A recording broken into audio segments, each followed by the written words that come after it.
So I'm about to do something which I should never have done, and I shouldn't admit to, because I'm about to break one of the first rules that I tell my students in public speaking is, avoid standing up and going off the cuff, because you're bound to say something that you regret and put your foot in your mouth and so on. But I actually wasn't fully expecting that I was going to speak, and so I didn't prepare anything.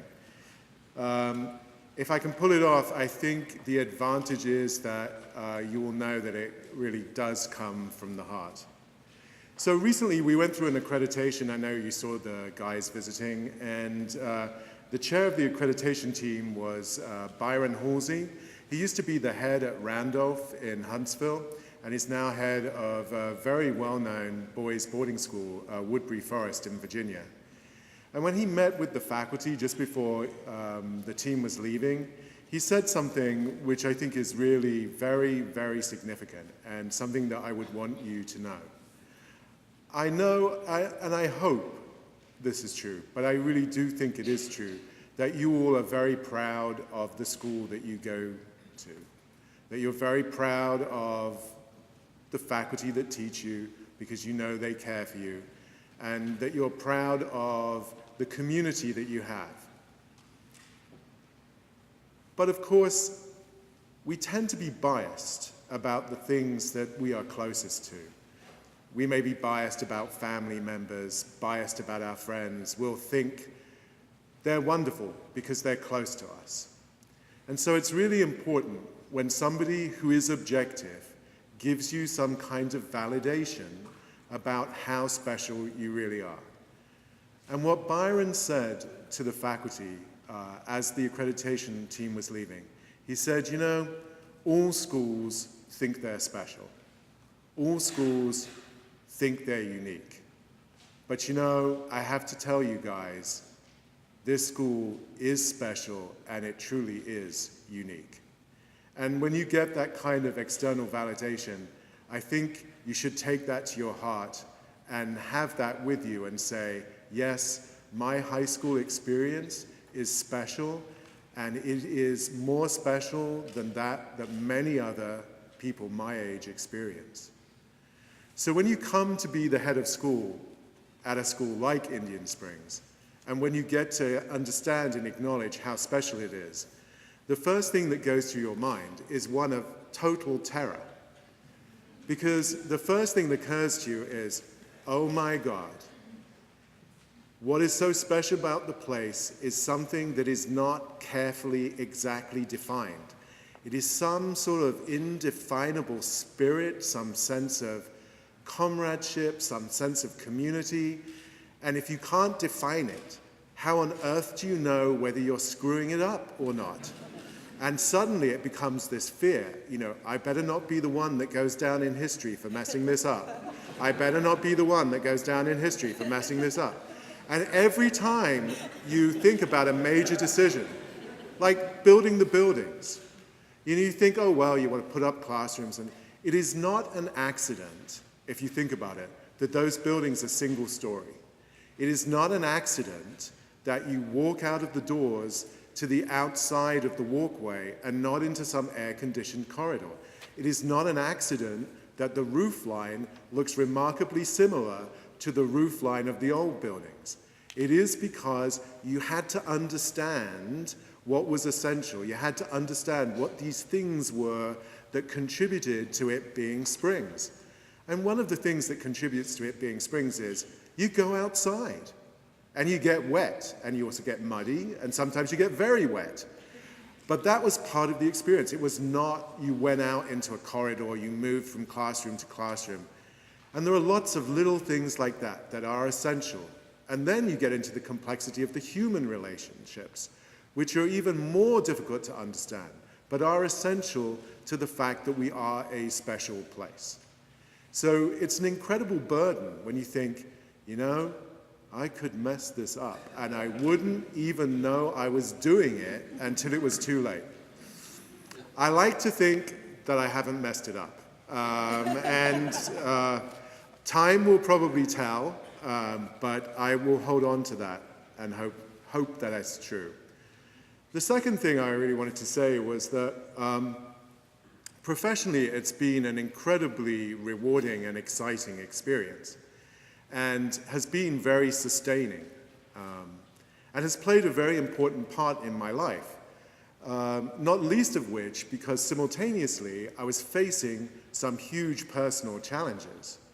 And we don't have to revisit that, but the paradoxical combination of those two things, to have one essential part of one's life that is going so well and have this other essential part that is not. It would not have been possible for me to go through what I went through without this part of my life being so totally wonderful. And that is because of all of you. It was that made it possible to live with this. And that is something that I can never repay you for or thank you enough for. When people talk about legacy, though, I want it to be clear. A number of people will, either now or in the future, talk about legacy and say that my legacy is somehow connected to the buildings. You know, or the money that we raised, or other things like that. And I'm very proud of those things, and it gives me a great sense of accomplishment. But it isn't how I see a legacy. If I could pick my legacy, it would be something completely different.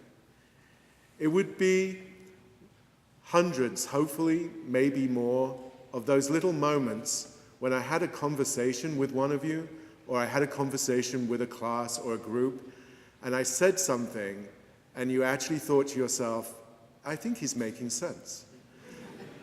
Even better, that you actually thought to yourself, I may actually remember that.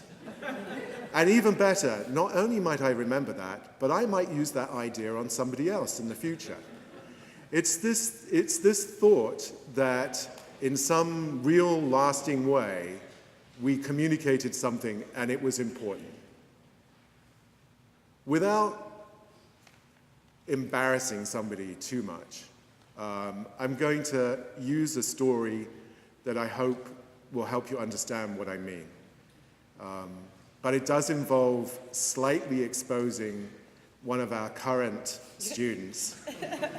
And I do it with all the love in my heart, and I don't do it in any way to embarrass him. But some months ago, somebody had a slight problem directing their Jeep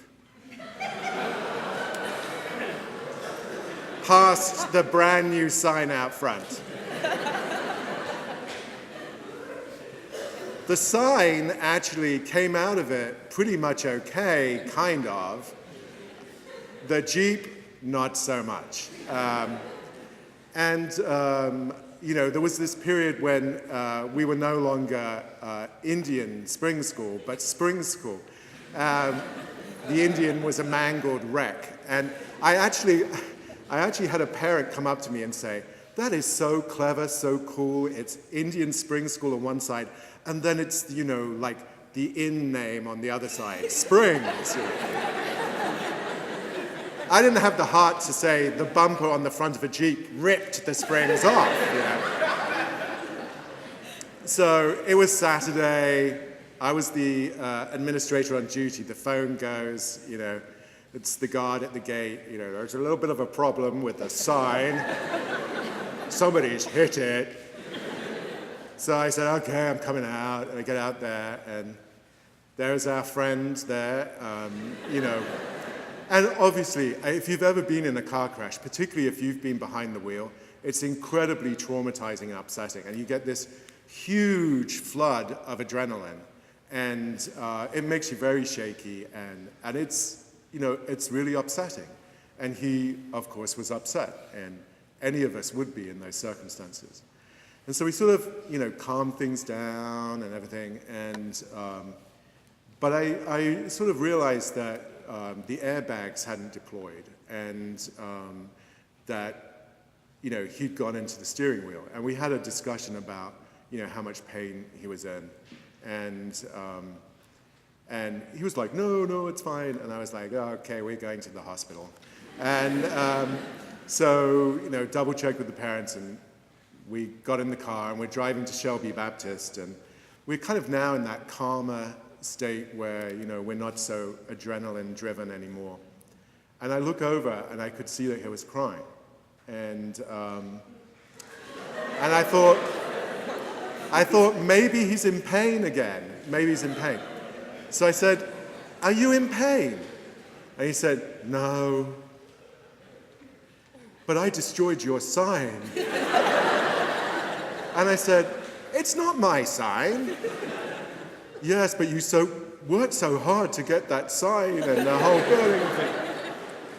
And then he said, "I can't believe you didn't shout at me."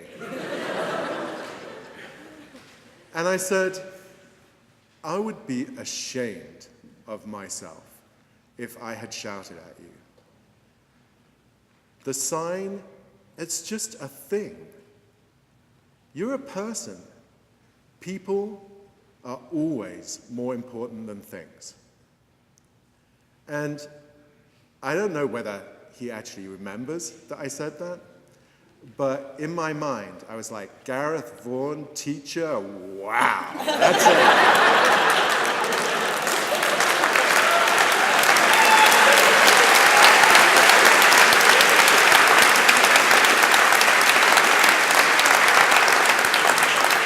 It's like, you nailed that one. Put that in the book. Things to do when kid crashes into school. Remind him, things can be repaired. Done. But seriously, we can make that funny, and in its own way, it really is quite funny. But it actually says something, I think, which is profound, which is what really matters. Why I went into the profession in the first place, why I stayed in it the entire time that I stayed in it. And let's be fair, teaching doesn't pay a hell of a lot. Why you do it is because you love and appreciate the interaction that you can have with younger people. And you hope that some of what you do resonates and has meaning. And if there is a legacy that I have, if there's a legacy that I would wish to have, it is that there's at least more than a handful of you that over the years I have helped in some way, said something to, or in otherwise taught something that you will hold on to for some time to come. And if that's possible, I'm a very happy man. Thank you all very much.